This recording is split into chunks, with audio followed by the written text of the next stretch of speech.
비서 위에 도장이 찍혔습니다. 결혼 8년 만이었어요. 그때였습니다. 수연아, 너 솔직히 말해봐. 8년 동안 회사에 앉아서 숫자 노릇만 했잖아. 애도 못 낳고 남편도 못 붙잡고. 경리가 대체 뭘 그렇게 대단한 척이야?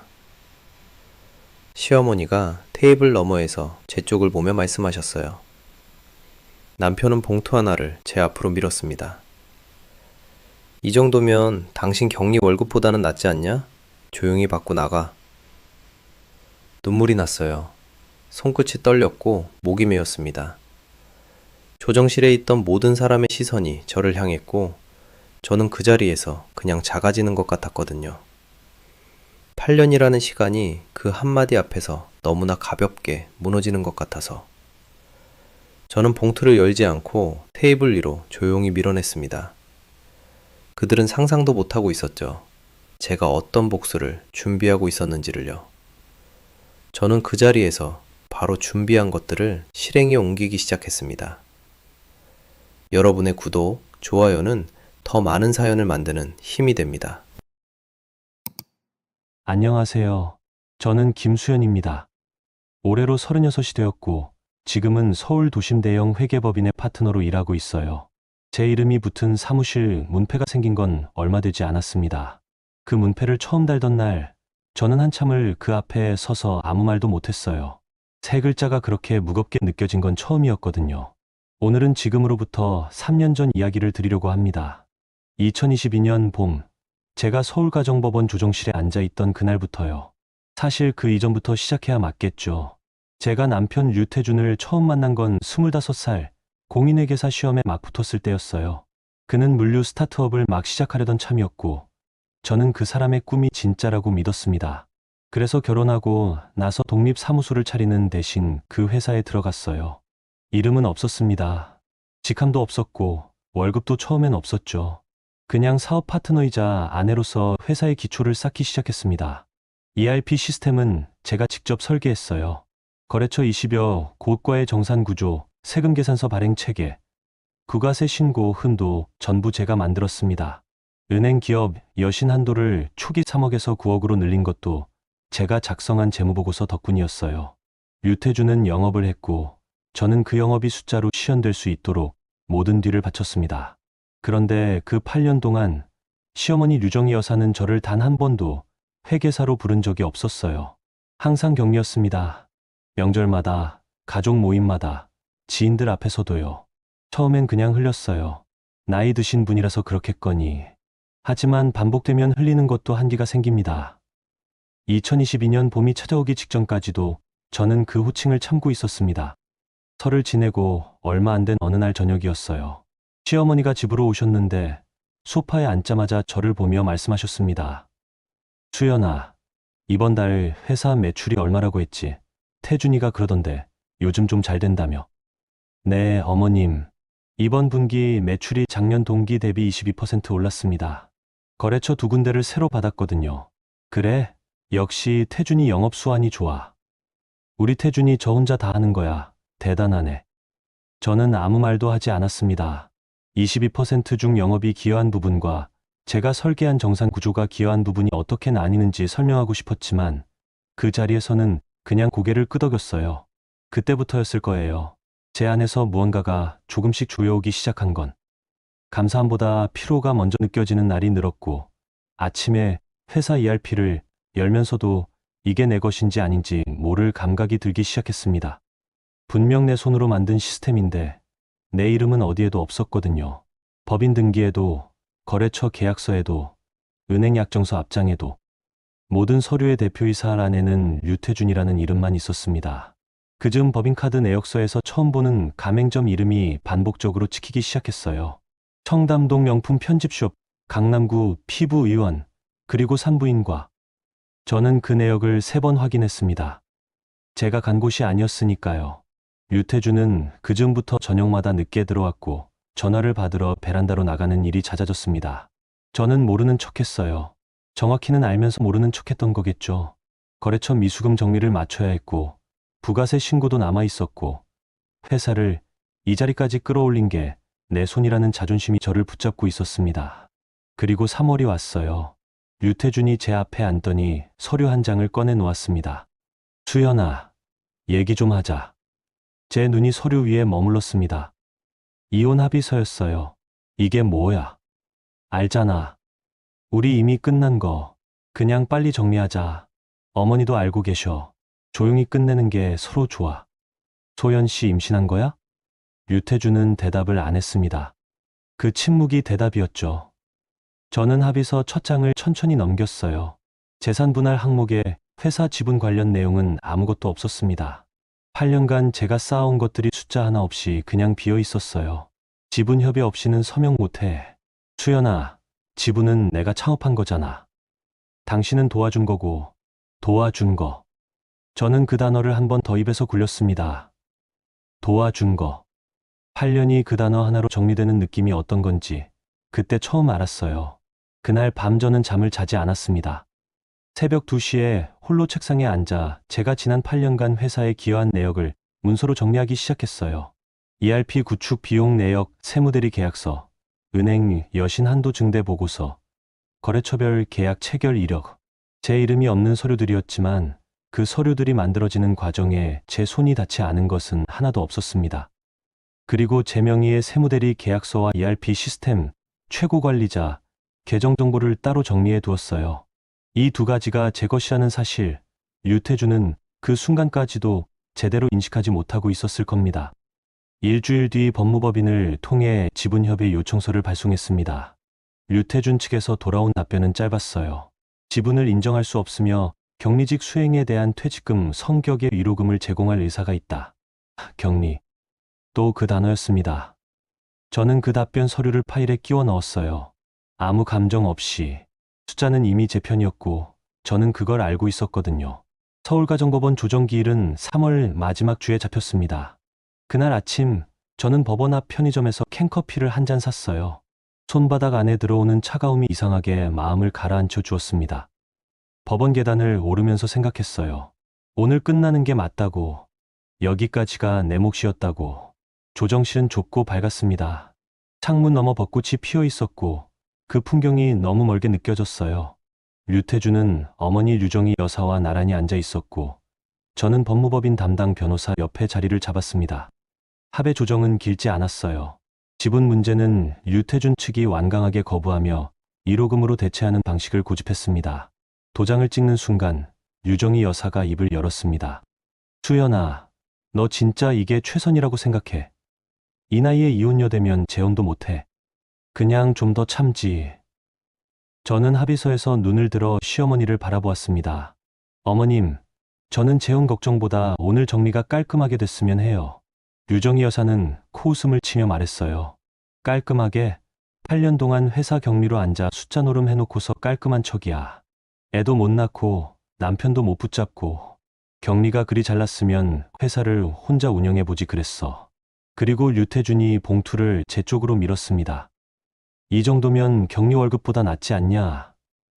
조용히 받고 나가. 저는 봉투를 열지 않았습니다. 손끝으로 테이블 위를 한번 짚고 봉투를 류태준 쪽으로 도로 밀었어요. 됐어요. 조정실을 나오면서 눈물이 흘렀어요. 막으려 했는데 막아지지 않았습니다. 복도를 걸으면서 한쪽 손으로 눈가를 눌렀어요. 창피했습니다. 누군가에게 보이는 눈물은 지고 싶지 않았거든요. 그런데 그게 참아지지 않았어요. 8년이라는 시간의 무게가 아니라 그 시간 동안 내가 얼마나 참아왔는지를 그제야 실감해서 그랬던 것 같습니다. 법원 1층 로비에 있는 긴 나무 의자에 앉았어요. 가방에서 노트북을 꺼냈습니다. 손이 좀 떨렸지만 손가락은 정확하게 움직였어요. 저는 눈물을 흘리며 타이핑을 했습니다. 이상한 풍경이었겠죠. 법원 로비에서 눈물을 흘리며 노트북을 치는 33살 여자라니. 화면에는 세무대리 권한관리 시스템이 열려 있었습니다. 류태준, 회사의 세무대리인 명의가 제 이름으로 등록되어 있었어요. 이건 제 고유 권한이었고 제가 회수할 수 있는 것이었습니다. ERP 최고관리자, 계정도 마찬가지였어요. 제가 만든 시스템이었고 제가 관리해온 접근 권한이었습니다. 저는 천천히 절차를 밟았어요. 조급하지 않았습니다. 오히려 손을 움직일수록 마음이 더 단단해지는 기분이었어요. 그때 전화가 왔습니다. 주거래 은행기업금융팀 장은미 과장이었어요. 수연 씨, 오늘 조정 기일이라고 하셨잖아요. 잘 마무리됐어요? 네, 방금 끝났어요. 고생 많으셨어요. 그리고 수연 씨, 이번에 드릴 말씀이 있는데요. 유 대표님 여신건 관련해서 다음 주 초에 잠깐 뵐 수 있을까요? 공식적인 게 아니라 수연 씨가 알고 계시면 좋을 것 같아서요. 저는 잠깐 멈췄다가 대답했어요. 알겠습니다. 연락드릴게요. 전화를 끊고 시계를 확인했어요. 도장을 찍고 정확히 8분이 지난 시각이었습니다. 저는 노트북을 닫았어요. 가방을 어깨에 걸고 자리에서 일어났습니다. 복도 끝 유리문 너머로 봄 햇살이 들어오고 있었어요. 밖에서는 유태준과 유정희 여사가 택시를 잡고 있는 게 보였습니다. 유태준은 전화기를 꺼내 어딘가에 전화를 걸고 있었어요. 아마 소연 씨였겠죠. 한 손에 핸드폰을 쥐고 다른 손으로 택시 문을 여는 그 모습이 아주 멀게 보였습니다. 나중에 안 일이지만 그 시각 마포 사옥에서는 격리 직원이 당월 세금 계산서 발행 승인선을 열려다 화면이 멈춰 있는 걸 처음 발견했다고 해요.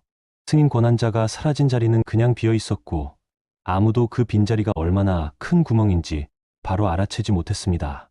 저는 법원 계단을 내려오며 딱 한 가지 생각을 했어요. 이제 숫자가 말하기 시작한다. 그날 오후 마포 사옥에서는 아무도 상황을 정확히 파악하지 못하고 있었습니다. 격리 직원 박미진 씨는 거래처 정산 마감을 앞두고 세금 계산서 발행 시스템에 접속했어요. 화면이 평소와 달랐습니다. 승인 요청을 올려도 아무 응답이 없었거든요. 재발행 버튼을 눌러도 마찬가지였습니다. 시스템 오류 메시지도 없었고 그냥 승인 권한자가 비어있는 채로 멈춰 있었어요. 박미진 씨는 처음엔 서버 문제라고 생각했을 겁니다. 그래서 IT 담당자에게 연락했고 IT 담당자는 서버에는 이상이 없다고 답했어요. 그러자 이번엔 유태준 대표에게 전화를 걸었습니다. 오후 2시, 3시, 4시, 3번 다 받지 않았어요. 유태준은 그 시각 한소연 씨와 강원도 고급 리조트로 향하는 차 안에 있었습니다. 핸드폰은 진동으로 맞춰 놓았고 진동이 울릴 때마다 화면을 한번 보고는 다시 내려놓았어요. 격리가 별거 아닌 일로 호들갑을 떤다고 생각했겠죠. 이 정도 문제는 하루면 알아서 해결된다고요. 거래처 20여 곳에서는 마감 시각이 되어도 계산서가 오지 않자 하나둘씩 연락이 오기 시작했습니다.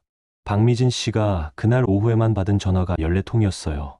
그녀는 답할 수가 없었습니다.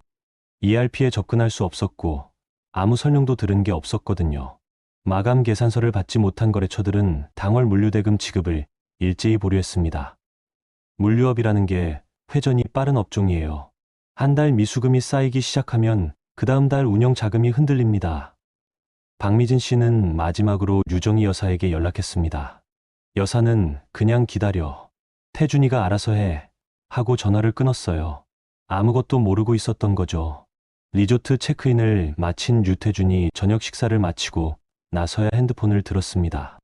놓친 전화가 32통이었어요. 박미진 씨, 거래처 담당자들, 그리고 어머니. 유태준은 박미진 씨에게 먼저 전화를 걸었습니다. 미진 씨, 왜 이렇게 전화를 많이 해? 무슨 일이야?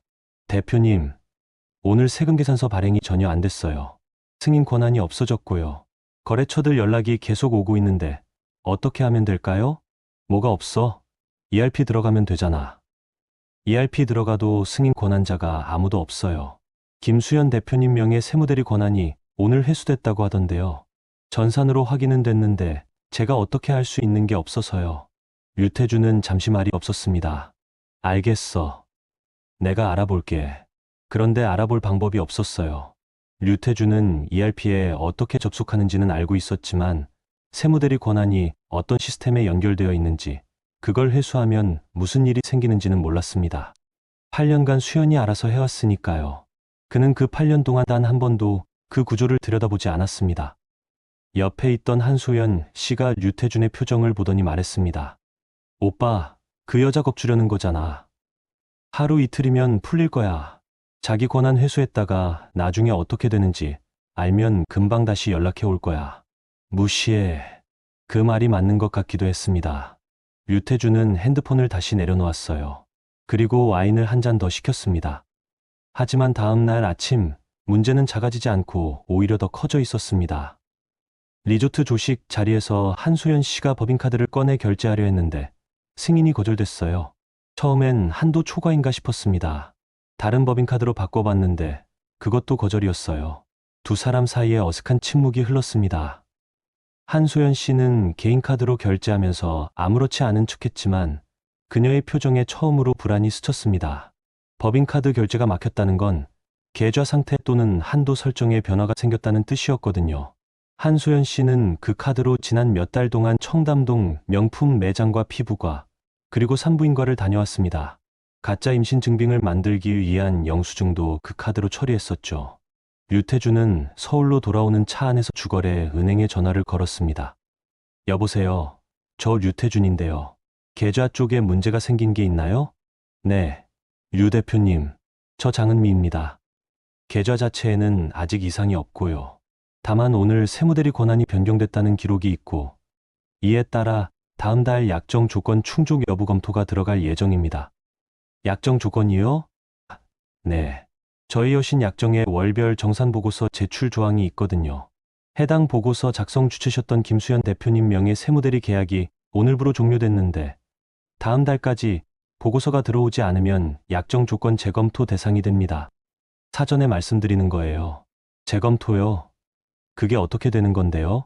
기한이익 상실 검토 단계로 넘어갈 수 있습니다. 지금 당장은 아니고 다음 보고 기한까지 조치가 없으면요. 류태주는 전화를 끊고 한참 동안 앞만 바라보았습니다. 고속도로 한가운데였어요. 한소연 씨는 조수석에서 창밖을 보고 있었고 두 사람 사이에는 아무 말도 없었습니다. 기한이익 상실. 그 단어가 무슨 뜻인지 류태주는 정확히는 몰랐을 겁니다. 하지만 분위기는 느꼈겠죠.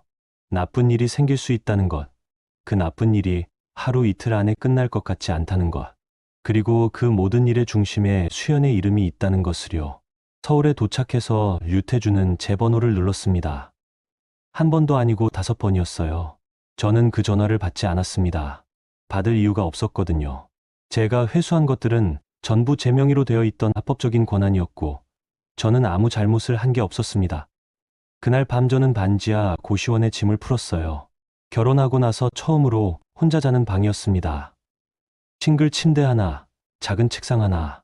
허름하고 좁았지만 그날 밤 저는 그 공간이 이상하게 편안했어요.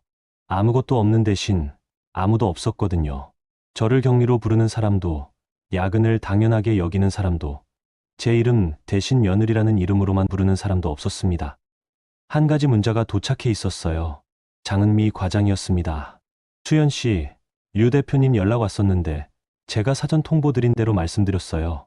다음 주 초에 수연 씨 시간 괜찮으시면 잠깐 뵙고 싶어요. 정식건 아니고요.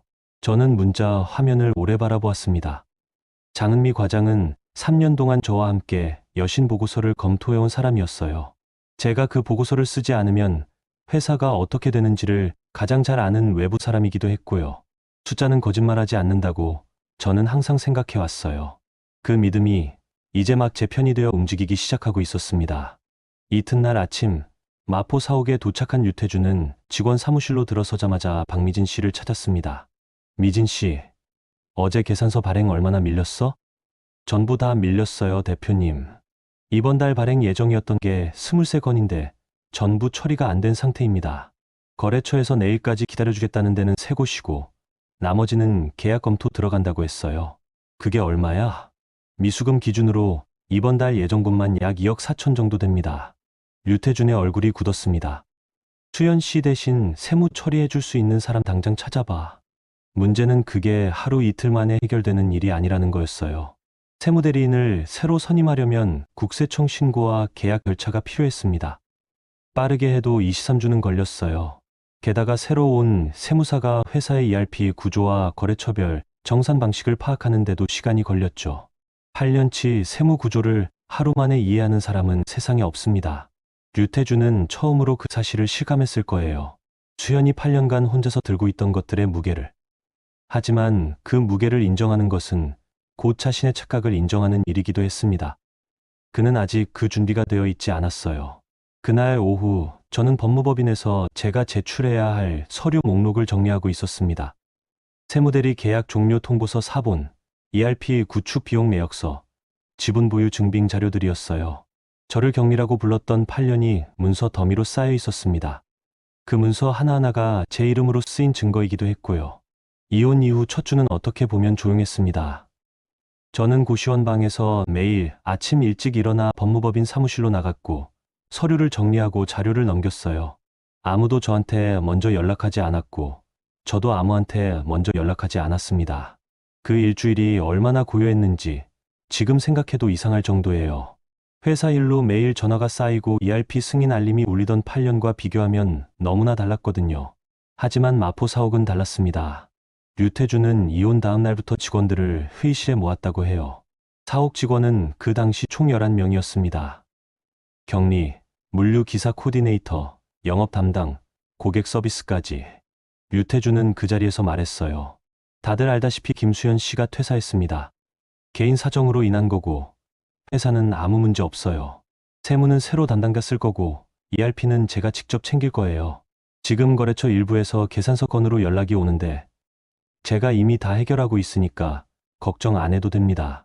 직원 중 한 명이 조심스럽게 물었습니다. 대표님, 이번 달 급여는 어떻게 되나요? 혹시 일정 변경이 있나요? 당연히 정상 지급이죠. 무슨 소리예요? 그 말은 자신감 있게 들렸지만 사실 그 시점에서 회사 운전 자금은 이미 미수금 2억 4천이 묶인 채로 돌아가고 있었습니다. 새 세무대리인 계약은 아직 체결도 안 됐고요. 하지만 류태준이 직원들 앞에서 한 말보다 더 큰 문제는 그 다음 날부터 어디선가 소문이 퍼지기 시작했다는 거예요. 류정희 여사가 친척 단톡방에 글을 올렸다고 합니다. 내용은 이랬어요. 수연이가 회사 세무 권한 다 들고 도망갔다. 회사 마비시켜놓고 돈 뜯어내려는 거다. 그 여자 원래 그런 사람이다. 8년 동안 우리가 고생시켜줬더니. 그 메시지가 수십 명한테 전달됐습니다. 류태준 쪽 친척들, 지인들, 심지어 거래처 몇 군데도 그 이야기를 들었다고 해요. 저는 그 내용을 나중에 법무법인을 통해 전달받았습니다. 처음엔 화가 났어요. 당연히 화가 났죠. 내가 8년을 어떻게 살았는데 그 사람들이 나를 그런 식으로 이야기하고 다닌다는 게. 하지만 화는 잠깐이었습니다. 저는 그 단톡방 메시지를 스크린샷으로 받아 파일에 끼워 넣었어요. 명예훼손 근거 자료로요. 감정이 아니라 기록으로 대응하기로 마음을 먹은 순간이었습니다. 그 사이 거래처 담당자들 사이에서도 류태준 회사에 대한 분위기가 달라지고 있었어요. 오강재 이사의 회사는 류태준 회사의 주요 거래처 중 하나였습니다. 오 이사님은 직접 마포 사옥으로 찾아와 류태준과 마주 앉았어요. 류 대표님, 이번 달 정산 자료 언제 주실 수 있어요? 저희가 대금 지급을 계속 보류하고 있는 상황이라서요. 조금만 기다려요. 담당자 교체 중이라서 이번 주 안에 드릴게요. 담당자 교체면 구체적으로 어떻게 진행되는 건지 말씀해 주실 수 있어요? 현재 미수금이 저희 기준으로 8천만 원인데 이게 다음 달로 넘어가면 저희도 계약 조건 재검토를 안 할 수가 없어서요. 정산은 제가 직접 챙기고 있으니까 걱정 마세요. 이번 주 금요일까지요. 오강재 이사는 잠시 류태준을 바라보았습니다. 대표님, 솔직하게 여쭤볼게요. 지난번 부가세 신고서 첨부 자료, 세금 계산서, 내역 정산 보고서 이거 다 수연 씨가 담당하셨던 거 맞죠? 그건 네, 맞아요. 그러면 지금 당장 그 역할 하실 분이 있으신 건가요?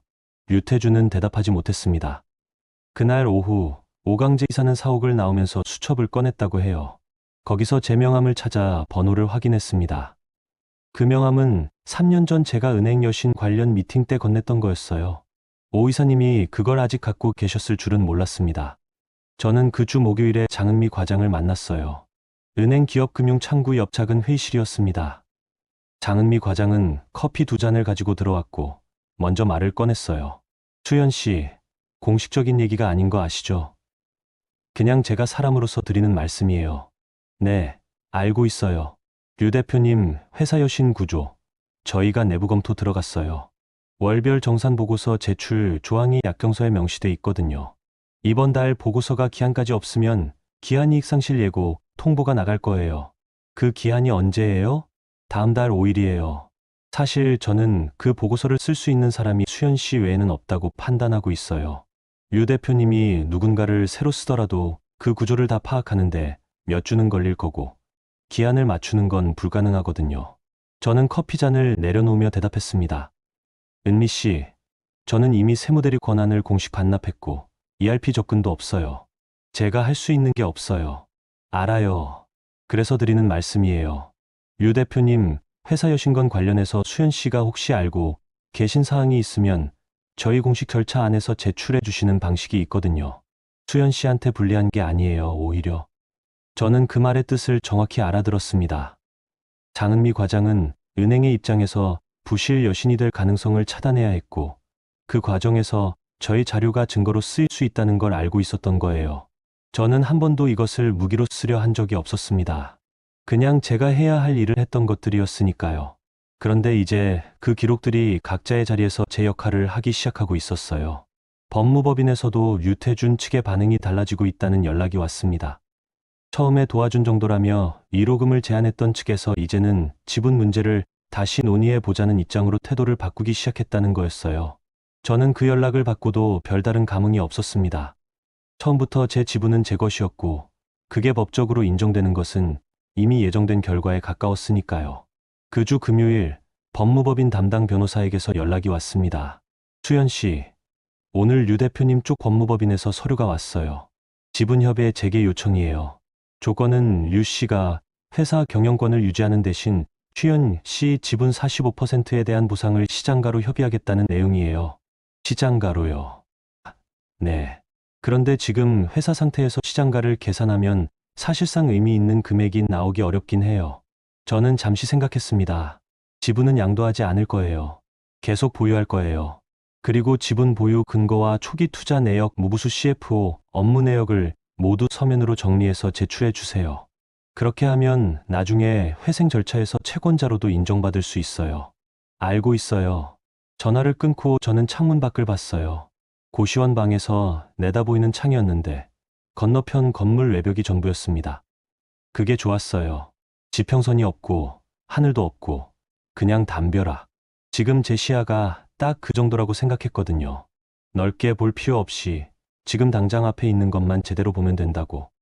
류정희 여사는 며느리를 경리라고 불렀습니다. 유태준은 내가 도와준 것뿐이라고 했어요. 그 단어들이 이제 그 사람들에게 돌아가고 있었습니다. 격리 하나가 나갔을 뿐인데 회사가 흔들렸습니다. 그 흔들림이 얼마나 깊어질지는 이제 숫자가 답할 차례였어요. 이혼 후 한 달이 지났을 때 마포 사옥의 분위기는 처음 이혼 날과는 완전히 달라져 있었습니다. 세무대리인을 새로 선임했지만 그 사람은 회사의 전체 구조를 파악하는 데만 3주가 걸렸어요. ERP는 제가 설계한 방식대로 작동하고 있었는데 그 구조가 워낙 특수했거든요. 외부 세무사가 들어와서 보면 어디에 어떤 데이터가 연결되어 있는지 바로 알 수가 없었습니다. 저는 8년을 그 안에서 살았으니까 알고 있었던 거였고 그 지식은 저와 함께 나간 것이었죠.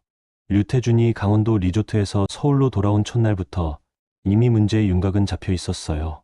거래처들에서 연락이 오기 시작했고 미수금이 쌓이기 시작했습니다. 그중 일부는 정상적인 사업 관계를 유지하겠다는 의사를 표시했지만 대부분은 세금 계산서 발행 지연과 정산, 자료, 미제출을 이유로 계약 재검토에 들어갔어요. 그리고 이혼 후 딱 한 달이 되는 날, 유태준은 대표실 책상 앞에 앉았습니다. 미진 씨, 이게 다 뭐야? 박미진 씨는 조심스럽게 대답했습니다. 계약 해지 및 정산 보류 통보 공문이에요, 대표님. 오늘 오전까지 총 12통 들어왔어요. 12통? 네. 이번 달 거래처 22곳 중 12곳이요. 나머지 10곳도 다음 주까지 정산 자료 안 들어오면 같은 통보 예정이라고 연락이 왔어요. 류태준의 눈이 공문 더미 위에 고정됐습니다. 봉투에 찍힌 회사 이름들이 전부 나 찍었어요. 3년, 5년, 길게는 8년씩 거래해 온 곳들이었습니다. 그 관계들을 수연이 매달 계산서와 정산 보고서로 유지해 왔다는 걸 그 순간에야 피부로 느꼈겠죠. 그날 오후 마포 사옥으로 류정희 여사가 직접 찾아왔습니다. 아들이 전화도 잘 받지 않고 목소리에 기운이 없다는 게 느껴졌던 모양이에요. 여사는 1층 로비에서 직접 대표실로 올라왔습니다. 직원들이 인사를 했지만 여사는 그냥 지나쳤어요. 대표실 문을 열고 들어서는 순간 책상 위에 쌓인 공문들을 보았습니다. 류정희 여사의 첫 반응은 한숨이었어요. 길고 깊은 한숨. 그 다음에 이어진 건 아들을 향한 다그침이었습니다. 태준아, 이게 뭐야? 네가 대표인데 왜 이 모양이야? 어머니, 저도 지금 처리하고 있어요. 처리? 이게 처리가 돼? 격리 하나 나간 게 뭐가 이렇게 커져? 대체 그 여자가 뭘 한 거야? 류태준은 말을 잇지 못했습니다. 태준아, 솔직히 말해봐. 소연이가 임신했다는 거, 그게 확실한 거야? 나한테도 처음에 그렇게 했잖아. 산부인과 영수증 보여줬었는데. 류태준의 얼굴이 약간 굳었습니다. 그건 확인했어요. 확인을 어떻게 했어? 병원에 직접 갔어? 그냥 서류로. 유정희 여사의 눈썹이 천천히 올라갔습니다. 그 순간부터 유정희 여사가 직접 법인카드 내역을 들여다보기 시작했다고 합니다. 여사가 재무서류를 직접 들여다보는 건 굉장히 이례적인 일이었어요. 그동안은 아들의 영업과 수연의 세무로 회사가 굴러간다는 것만 알 뿐 숫자에는 관여하지 않으셨던 분이었거든요. 박미진 씨가 출력해 온 법인카드 내역서는 3달치였습니다. 여사는 안경을 쓰고 한 줄씩 읽어 내려갔어요. 식비, 주유비, 거래처 접대비 같은 항목들이 먼저 눈에 들어왔고 중간부터 걸리는 항목들이 보이기 시작했어요. 청담동 명품 편집숍, 강남구 피부의원, 그리고 류정희 여사의 손이 멈췄습니다. 내역서 중간에 산부인과 이름이 보였어요. 2번이었습니다. 날짜는 2달 간격이었고 결제 금액은 각각 45만 원과 52만 원이었어요. 그리고 그 항목 옆에 박미진 씨가 내역 확인 과정에서 기재해 둔 카드 사용자 이름이 수연이 아니었습니다. 태준아. 류정희 여사의 목소리가 낮아졌습니다. 이 산부인과 영수증 사용자 이름이 수연이가 아니야. 어머니. 소연이가 임신했다는 증거로 보여줬던 그 영수증이랑 날짜가 같아. 내가 한번 찾아보자.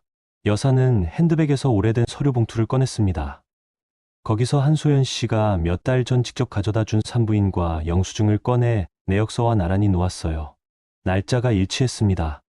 법인카드 결제 날짜와 한소연 씨가 가져온 영수증 날짜가요. 그런데 금액이 달랐어요. 내역서엔 52만 원이었는데 한소연 씨 영수증엔 38만 원이었습니다. 같은 병원인데 다른 영수증이었어요. 위조한 거야? 류태준은 아무 말도 못했습니다. 여사는 그 자리에서 핸드폰을 들어 한소연 씨에게 전화를 걸었습니다. 1번, 2번, 3번. 연결이 되지 않았어요.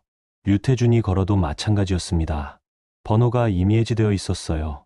한소연 씨는 회사가 위기에 처하자마자 자취를 감춘 것이었습니다. 강원도 리조트에서 돌아온 이후로 가끔씩 연락이 오다가 어느 순간부터 뚝 끊겼다고 했어요. 류태준은 그게 뭔가 이유가 있겠거니 했다는데 번호까지 해지한 건 달랐습니다. 계획적인 잠적이었죠. 저는 이 상황을 직접 목격한 게 아니었어요. 나중에 법무법인을 통해 전달받은 내용이었습니다. 그런데 그 이야기를 듣는데 이상하게 마음이 아프지 않았어요. 화가 나지도 않았고요. 그냥 그렇게 됐구나 싶었습니다. 거짓 위에 세운 것들이 무너지는 것은 당연한 일이었으니까요. 직원들의 퇴사 의사도 그즈음부터 본격적으로 이어졌습니다. 2달치 급여 지연 소문이 이미 사옥 내부에 퍼졌고 박미진 씨가 먼저 퇴직서를 냈어요. 그 뒤로 물류 코디네이터 2명이 연달아 나갔습니다. 회사는 빠르게 껍데기만 남아가고 있었어요. 류정희 여사는 그날 오후 사옥을 나서면서 극도로 지쳐 있었다고 합니다. 아들도 며느리도 상간녀도 그 자리에서 전부 자신의 판단착오로 돌아온 순간이었으니까요. 여사가 가장 자신 있게 해온 것이 사람 보는 일이었는데 그 판단이 전부 틀려 있었습니다. 그날 밤 저는 법무법인으로부터 한 통의 메시지를 받았어요. 류태준 측에서 지분 협의와 관련해 다시 연락을 요청해 왔다는 내용이었습니다. 저는 그 메시지를 읽고 잠시 생각했어요. 서두르지 않아도 됐습니다. 회사의 상황이 나빠질수록 제 지분의 가치를 인정받는 법적 근거는 오히려 두꺼워지고 있었거든요. 회생 절차가 시작되면 저는 주주이자 채권자로서 정당한 권리를 행사할 수 있었습니다. 류태준이 아무리 수연의 이름을 지우려 해도 그 지분은 서류 위에 이미 새겨져 있었어요. 저는 답장을 보내지 않았습니다. 그날 밤 류정희 여사는 두통을 호소하며 이른 시각에 잠자리에 드셨다고 해요. 손이 약간 떨렸다는 얘기도 전해 들었습니다. 그 손떨림이 어디서 오는 건지 여사 본인이 가장 잘 알고 계셨겠죠. 이혼 후 2달째 저는 반지하 고시원 방을 나와 조금 더 넓은 오피스텔로 이사했습니다. 보증금은 그동안 모아둔 비상금으로 마련했어요. 처음으로 제 이름만 들어간 임대차 계약서를 쓰는 날이었는데 도장을 찍으면서 손이 떨리지 않았습니다. 오히려 그 반듯한 칸에 내 이름 석자를 채우는 게 이상하게 뿌듯했어요. 그 무렵 저는 세 가지 일을 동시에 진행하고 있었습니다. 첫째는 법인카드 내역 분석이었어요. 이혼 이전부터 백업해 두었던 자료들을 체계적으로 정리하는 작업이었습니다. 한소연 씨가 사용한 법인카드 내역, 회사 예금 계좌에서 이루어진 이체 기록, 그리고 가짜 임신 영수증과 실제 카드 결제 내역의 불일치. 이것들을 한 파일에 정리하면 횡령성 지출 의심 자료로 충분히 성립할 수 있었어요.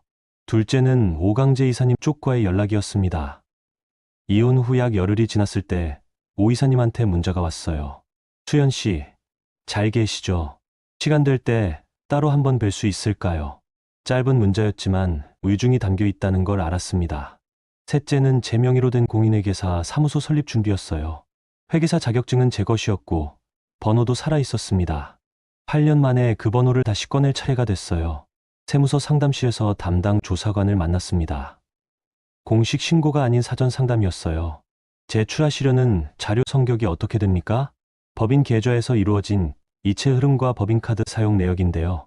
일부 지출이 실제 사업 목적과 관련이 없는 것으로 판단되고 수혜자가 임직원이 아닌 제3자인 경우도 있어요. 법인 소속이셨나요? 공식 직함은 없었지만 세무대리인으로 등록되어 있었고 지분 45%를 보유하고 있었습니다. 현재는 이혼으로 관계가 종료된 상태예요. 조사관이 서류를 천천히 훑어보더니 말했습니다. 이 정도 자료면 정식 신고로 접수하실 수 있어요. 준비되시면 주무 담당자 연결해 드리겠습니다. 저는 잠깐 멈췄다가 말했어요. 우선 법무법인과 최종 확인 후에 정식 접수하겠습니다. 오늘은 절차만 확인하고 가겠습니다. 세무서를 나오면서 저는 깊게 숨을 들이쉬었어요. 봄이 거의 지나가고 있었습니다. 가로수에 연두색 잎이 돋아나고 있었는데 그 색깔이 그날따라 선명하게 보였어요. 저는 그때까지도 이것이 복수라는 이름으로 불리는 게 썩 맞지 않는다고 느끼고 있었습니다. 복수는 상대방을 향해 먼저 달려가는 것이잖아요. 그런데 저는 달려간 적이 없었어요. 그냥 내가 원래 가지고 있던 것을 들고 있었고 그게 제 위치에 있었을 뿐이었습니다. 기록은 제 것이었고 권한도 제 것이었고 자격증도 제 것이었어요. 류태준이 스스로를 무너뜨리는 선택을 해왔다면 저는 그냥 그 옆에 서 있었을 뿐입니다. 그즘 장은미 과장한테서 연락이 왔어요. 은행 내부 검토가 마무리됐다는 내용이었습니다. 수연 씨, 이번 주 금요일에 공식 통보 나갑니다. 기한이익상실 예고예요. 알겠어요. 유 대표님한테도 오늘 사전 연락드렸는데 본인이 직접 수연 씨한테 연락할 것 같아요. 아마 도움 요청하실 거예요. 제가 뭘 할 수 있는 게 있을까요? 공식적으로는 없죠. 그런데 감정적으로는 유 대표님이 오셔서 뭔가를 부탁하실 것 같아서요. 수연 씨가 미리 하시는 게 나을 것 같아서 말씀드리는 거예요. 알겠습니다. 은미 씨, 고마워요. 전화를 끊고 나서 오래 기다리지 않아도 됐습니다. 1시간도 채 안 돼서 류태준한테 전화가 왔어요. 발신음이 울릴 때 저는 화면을 한번 보았습니다. 그 이름을 오랜만에 보니 어떤 감정이었냐고요? 솔직히 아무것도 없었어요. 그냥 화면에 뜬 글자였습니다. 전화를 받았습니다. 수연아. 류태준의 목소리에 힘이 없었어요. 한 번만 도와주면 안 될까? 은행 보고서 한 번만. 당신 있으면 내가 제출하면 되잖아. 어차피 회사가 유지돼야 당신 지분도 가치가 있는 거 아니야. 저는 창문을 바라보다가 대답했습니다. 저는 이제 그 회사 세무대리인이 아니에요. 수연아, 제발. 나도 내가 잘못했다는 거 알아. 근데 지금 직원들 급여가 걱정이고 어머니도 많이 힘드시고 직원 급여랑 어머님은 대표이사인 태준 씨 몫이에요. 저는 이미 그 자리에서 나왔고요. 도와주면 안 돼. 안 돼요. 저는 전화를 끊었어요. 짧은 대화였습니다. 길게 할 필요가 없었거든요. 그날 저녁 오강재 이사님을 만났습니다. 종로에 있는 조용한 한식당이었어요. 오 이사님은 먼저 와서 자리를 잡고 계셨고 저를 보자마자 자리에서 일어나셨습니다. 수연 씨, 고생 많으셨죠. 저 사실 오래전부터 드릴 말씀이 있었는데 이런 상황에서 드리는 게 맞는지 좀 고민됐어요. 오 이사님은 회사에서 검토 중인 내부 통제 컨설팅 프로젝트 이야기를 꺼냈습니다. 자회사 5군데의 정산 구조를 점검하고 세무 리스크를 재정비하는 작업인데 외부 전문가를 쓰기로 했다는 거였어요. 규모가 작지 않았습니다. 저는 그 이야기를 들으며 조용히 앉아 있었어요. 수연 씨, 솔직히 여쭤볼게요. 지금 독립 준비 중이세요? 네, 준비하고 있어요. 그러면 이 프로젝트 수연 씨 이름으로 수주해 보실 생각 있으세요? 우리 쪽에서 수연 씨 능력은 이미 충분히 확인했고, 공인회계사 자격도 있으시고, 저는 잠시 생각했습니다. 제 이름으로 계약서를 쓴다는 게 어떤 의미인지 생각했어요. 류태준이라는 이름 아래 8년을 일했고, 이혼 서류에도 경리라고 불렸던 제가, 이제 제 이름으로 계약서 첫 줄에 도장을 찍는다는 것. 하겠습니다. 오 이사님이 잠시 기다렸다가 조용히 고개를 끄덕였어요. 회의실 유리창에 야경이 반사되어 들어왔습니다.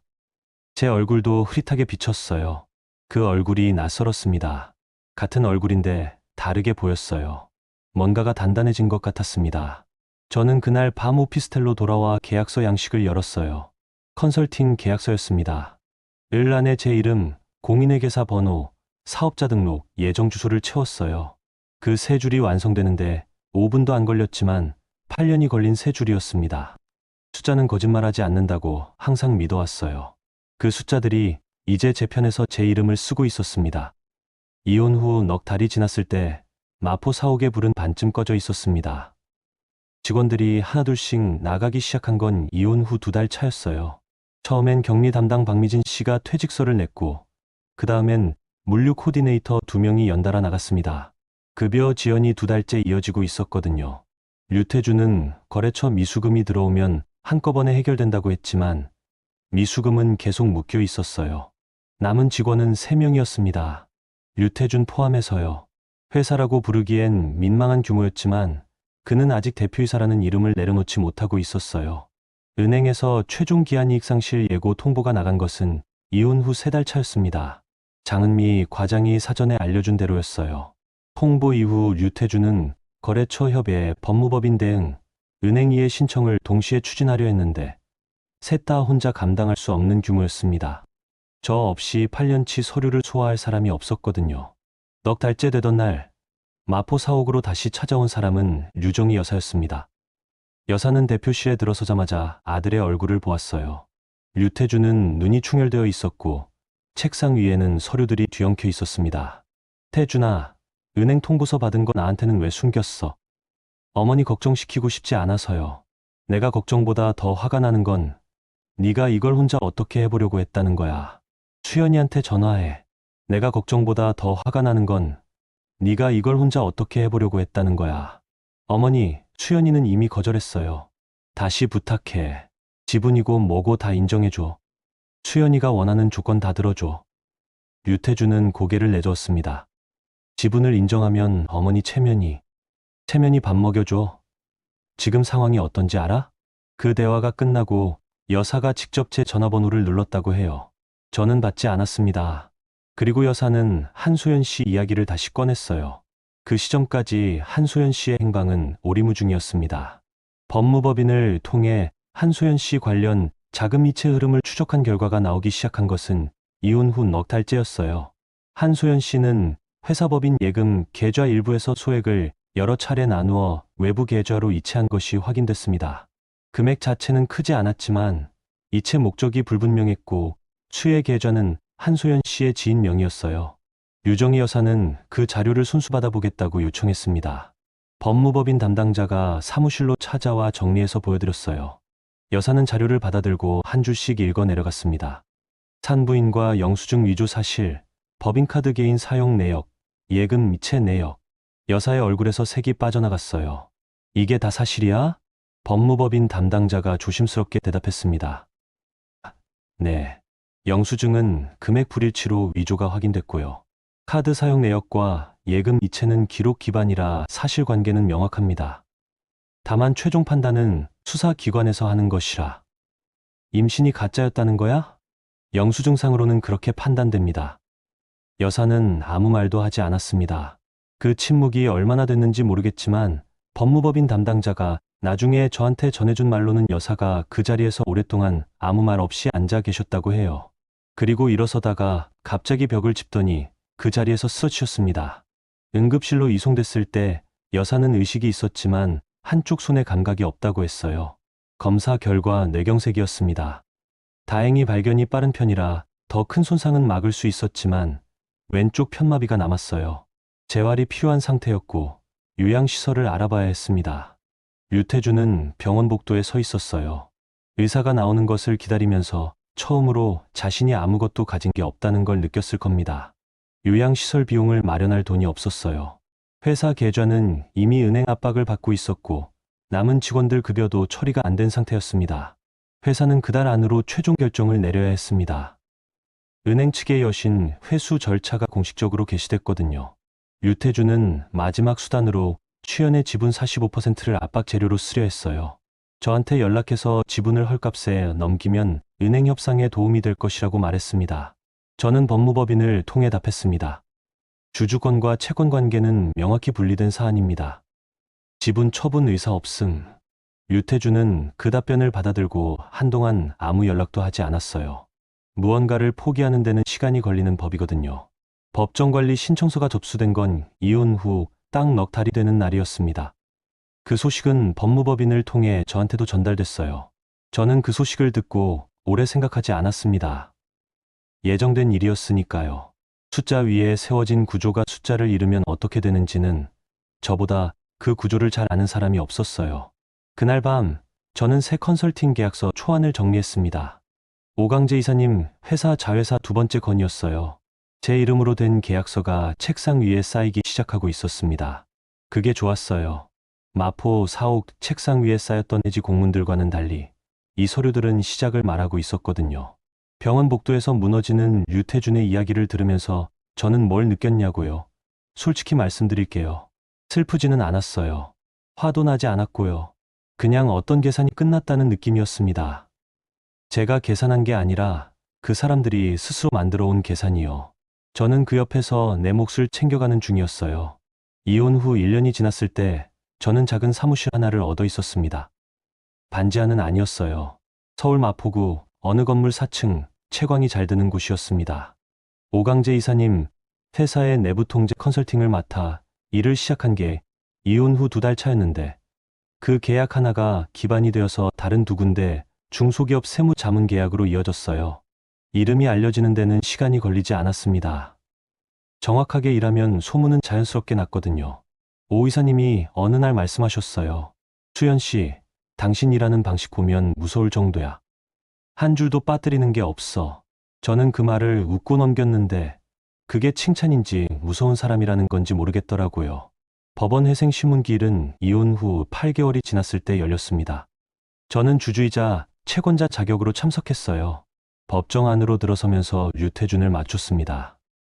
그는 저를 보고 잠깐 멈췄다가 고개를 돌렸어요. 아무 말도 없었습니다. 신문기일에서 류태준 측 대리인이 발언 기회를 얻었습니다. 이 법인의 실질 대표는 류태준이며 공동 창업자로 표기된 김수연의 45% 지분은 서류상 등재에 불과합니다. 실제 회사 경영은 전적으로 류 대표가 담당해왔으며 김수연은 세무 업무를 일부 보조한 수준입니다. 법원 신문관이 저쪽을 향해 물었어요. 이에 대해 입장 있으십니까? 저는 자료를 내밀었습니다. 제출한 서류에 포함되어 있습니다만 ERP 시스템, 설계 이력, 세무대리 계약서, 은행 여신 증대 관련 보고서 원본, 그리고 초기 자본금 투입 내역이 있습니다. 창업 당시부터 무보수로 CFO 역할을 수행했으며 거래처 20여 곳과의 계약 유지도 제 세무 처리와 정산 구조 위에서 이루어진 것입니다. 보조 수준의 업무가 아니라는 점은 법원 제출 자료로 충분히 확인됩니다. 신문관은 자료를 검토했습니다. 잠시 후 류태준 측을 향해 말했어요. 법인 ERP 설계자와 세무대리인이 동일 인물이고 여신 보고서 작성자도 동일 인물이라면 단순 보조 업무로 보기 어렵습니다. 자료를 더 보완해 오십시오. 신문기일이 끝나고 복도에서 류태준과 잠깐 마주쳤어요. 저는 먼저 눈을 피하지 않았습니다. 그도 마주치자마자 고개를 돌리려다가 멈췄어요. 잠깐 두 사람이 같은 복도에 서 있었습니다. 저는 그에게 아무 말도 하지 않았어요. 할 말이 없었거든요. 그냥 지나쳤어요. 복도 끝에서 엘리베이터 버튼을 눌렀고 문이 닫히는 것을 바라보았습니다. 그 이후로도 회생신문 절차는 몇 달을 더 이어졌어요. 그 과정에서 가장 큰 반전이 하나 더 있었습니다. 류태준이 주장했던 내용, 그러니까 수연이 회사 돈을 빼갔다는 주장과 관련해서 수사 기록이 역방향으로 열린 거예요. 한소연 씨가 지인 계좌로 돌려놓은 자금 흐름, 유정희 여사가 세사 계좌에서 인출의 사적으로 사용한 금액이 공식 확인됐습니다. 유태준이 수연을 향해 던진 의혹의 화살이 그대로 되돌아온 거였어요. 그 내용이 법정에서 공식 확인된 날, 저는 사무실에 앉아 일을 하고 있었어요. 법무법인에서 연락이 왔습니다.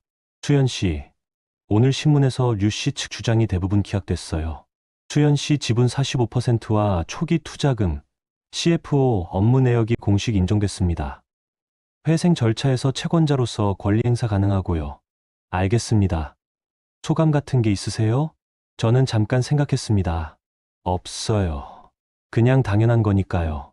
그 무렵 저한테 다른 연락이 하나 더 왔습니다. 대형 회계법인 파트너 영입 제안이었어요. 기업 회생과 내부 통제 전문 분야로 파트너 자리를 만들고 있는데 수연 씨 이력과 실무 역량을 높이 평가한다는 내용이었습니다. 오강재 이사님이 추천하셨다는 얘기도 들었어요. 저는 제안서를 받아들고 한참을 읽었습니다. 파트너. 그 단어가 낯설었어요. 8년 동안 누군가의 아래에서 일했고 직함도 없이 일했고 경리라는 이름으로 불렸던 저한테 파트너라는 자리가 온 거였거든요. 면접 자리에서 제가 처음으로 받은 질문은 이랬어요. 수연 씨, 회생 전문 파트너로서 본인의 강점이 뭐라고 생각하세요? 현장을 알고 있어요. 숫자가 어떻게 만들어지는지, 어떤 구조가 위에서 보면 멀쩡하지만 안에서는 이미 기울어져 있는지요. 그걸 직접 살아봤습니다. 8년간 공식 직함 없이 일하셨다는 이력이 있는데요. 직함이 없어도 그 회사의 실질 CFO였어요. 그 8년이 지금 제 실무 역량의 전부입니다. 면접관이 고개를 끄덕였습니다. 면접을 마치고 건물에서 나오는 길에 저는 잠깐 발걸음을 멈췄습니다. 골목 어귀에 낡은 트럭이 서 있었어요. 짐 칸에 박스가 쌓여 있었고 운전석에서 한 남자가 내려 박스를 하나씩 들어 올리고 있었습니다. 그 뒷모습이 낯익었어요. 류태준이었습니다. 배송기사로 일을 시작했다는 얘기를 들은 적이 있었는데 직접 보는 건 처음이었어요. 저는 멈추지 않았습니다. 걸음을 늦추지도 않았어요. 그냥 그 옆을 지나쳤어요. 그 뒷모습이 무겁다고 느끼지 않았고 가볍다고도 느끼지 않았습니다. 그냥 지나간 것이었어요. 우리 둘 다 각자 계산이 끝난 자리에 있었을 뿐이었거든요. 뒤에서 검은 세단이 한 대 지나쳤습니다. 빠르게 지나가는 그 차가 골목을 빠져나가는 걸 보면서 저는 다시 앞을 보았어요. 갈 길이 있었습니다. 2025년 1월, 저는 서울 도심 대형 회계법인의 파트너 취임식 무대에 서 있었습니다. 이혼하던 날로부터 2년 10개월이 지난 시각이었어요. 3살이 더 들었고 공인회계사 경력에는 8년이 아닌 11년이 되었습니다. 취임식장은 회계법인 20층 대회의실이었는데 거래처 인사들, 법인 내부 구성원들, 그리고 언론 몇 곳이 자리를 잡고 있었어요. 박수 소리가 들렸고 단상 앞에 이름 석자가 새겨진 명패가 놓여 있었습니다. 김수연, 제 이름이었어요. 류태준의 회사 서류 어디에도 없던 이름이 이제 대형 회계법인 파트너 명패에 새겨져 있었습니다. 취임 소감을 말하는 순간 저는 이상하게 법원 로비가 떠올랐어요. 나무 의자에 앉아서 눈물을 흘리며 노트북을 치던 33살의 제가요. 그때의 저한테 이 풍경을 보여줄 수 있다면 어떨까 생각했습니다. 그냥 잘 되더라고, 걱정하지 않아도 된다고 취임 인사를 드릴 차례가 왔습니다. 마이크 앞에 서서 잠깐 청중을 바라보았어요. 짧게 말씀드리겠습니다. 저는 숫자를 오래 다루는 일을 해왔습니다. 그러면서 한 가지를 확신하게 됐어요. 숫자는 사람을 해치지 않는다. 다만 숨겨진 책임을 드러낼 뿐이다. 오늘 이 자리에 서게 된 것도 그 믿음 덕분이라고 생각합니다. 앞으로도 그 원칙 하나로 일하겠습니다. 감사합니다. 짧은 박수가 이어졌어요. 저는 단상에서 내려오면서 오강재 이사님과 눈이 마주쳤습니다. 수연 씨, 잘하셨어요. 이사님 덕분이에요. 아니요, 당신 덕분이에요. 나는 그냥 당신이 있던 자리를 알고 있었을 뿐이에요. 취임식이 끝나고 저는 환담을 나누다가 핸드폰을 확인했어요. 모르는 번호에서 전화가 와 있었습니다. 부재중 2통이었어요. 한참 뒤에 문자가 왔습니다. 저 류태준입니다. 한 번만 통화할 수 있을까요? 저는 그 문자를 읽고 잠깐 생각했습니다. 어떤 이야기일지는 이미 알고 있었어요. 유정희 여사의 요양비 이야기거나 마지막 도움을 청하는 이야기거나 그 두 가지 중 하나였을 겁니다. 저는 취임식이 끝난 저녁에 전화를 걸었어요. 수연아, 어머니가 요양원에 계신데 비용이 감당이 안 돼. 나 지금 배송일로 버티고 있는데 한계가 있어. 한 번만, 마지막으로. 저는 잠깐 창밖을 보았습니다. 태준 씨, 요양비용은 노인장기요양보험 공단 신청이 가능해요. 어머님 등급 심사받으시면 국가 지원이 연결돼요. 법원 회생 절차에서도 사회적 취약계층 지원 연계 프로그램이 있고요. 법무법인 통해서 정리하시면 돼요. 그런 절차 설명 말고 당신한테 부탁하는 거야. 저는 그 관계에서 나온 지 오래됐어요. 제가 드릴 수 있는 건 절차 안내까지예요. 그 이상은 제 몫이 아니에요. 수연아, 잘 마무리하세요. 저는 전화를 끊었습니다. 전화를 끊고 나서 아무 감정이 올라오지 않는 것을 확인했습니다. 슬프지도 않았고 통쾌하지도 않았어요. 그냥 끝난 대화였습니다. 그 후의 일들은 짧게 말씀드릴게요. 유태주는 지금 반지하 창고 사무실에서 개인 지입차 배송 일을 하고 있습니다. 유정희 여사는 요양원에 계세요. 한소연 씨는 뒤늦게 수사가 들어가 법인카드 부정 사용과 예금, 이체 관련 조사를 받았는데 유태준의 회사는 이미 회생 실패 후 청산 수순에 접어든 뒤였습니다. 청산되는 법인 앞에서 한소연 씨가 노린 것들도 전부 사라졌어요. 저는 그 소식들을 들으면서 드라마틱한 감정을 느끼지 않았습니다. 예상된 결말이었거든요. 거짓 위에 쌓은 것은 무너진다는 것, 책임을 회피하면 그 책임은 다른 방향에서 돌아온다는 것. 그 단순한 원칙을 가장 잘 아는 사람이 회계사 아닐까 싶어요. 취임식이 있던 날 저녁 저는 새 사무실로 갔습니다. 회계법인 내 제 개인 사무실이었어요. 책상이 있고 책장이 있고 창문 너머로 서울 야경이 펼쳐지는 방이었습니다. 그리고 문 앞에는 이미 명패가 달려 있었어요. 저는 그 명패 앞에 한동안 서 있었습니다. 오래 서 있었어요. 비서가 옆에서 조심스럽게 말씀하셨습니다. 파트너님, 사진 찍어드릴까요? 저는 고개를 저었습니다. 괜찮아요. 그냥 보는 것만으로도 충분해요. 그날 밤, 저는 오래 그 자리에 있었습니다. 새 명패를 바라보면서 8년 전의 저를 생각했어요. 25세 남편 회사에 들어가 이름도 없이 일하던 그 시절을요. 후회는 없었어요. 그 8년 동안 제가 배운 것들이 지금 이 자리를 만들었으니까요.